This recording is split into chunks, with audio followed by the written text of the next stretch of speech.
Eu sei que atrás deste universo de aparências, das diferenças todas, a esperança é preservada.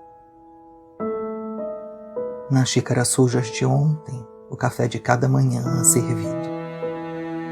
Mas existe uma palavra que não suporto ouvir, e dela não me conformo. Eu acredito em tudo, mas eu quero você agora. Eu te amo pelas tuas faltas, pelo teu corpo marcado, pelas tuas cicatrizes, pelas tuas loucuras todas, minha vida. Eu amo as tuas mãos, mesmo que por causa delas eu não saiba o que fazer das minhas.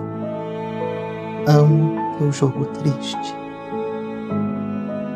As tuas roupas sujas é aqui em casa que eu lavo. Eu amo a tua alegria, mesmo fora de si.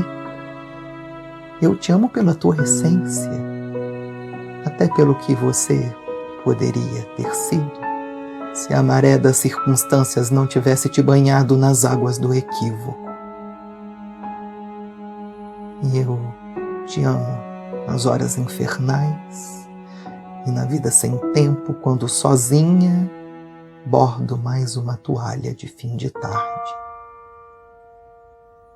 Eu te amo pelas crianças e futuras rugas.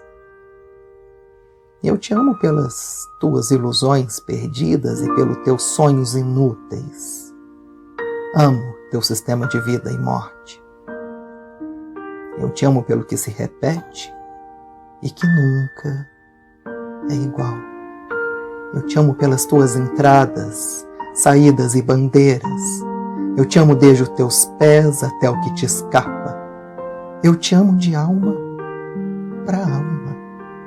E mais que as palavras, ainda que seja através delas que eu me defenda, quando digo que te amo mais que o silêncio dos momentos difíceis, quando o próprio amor vacila.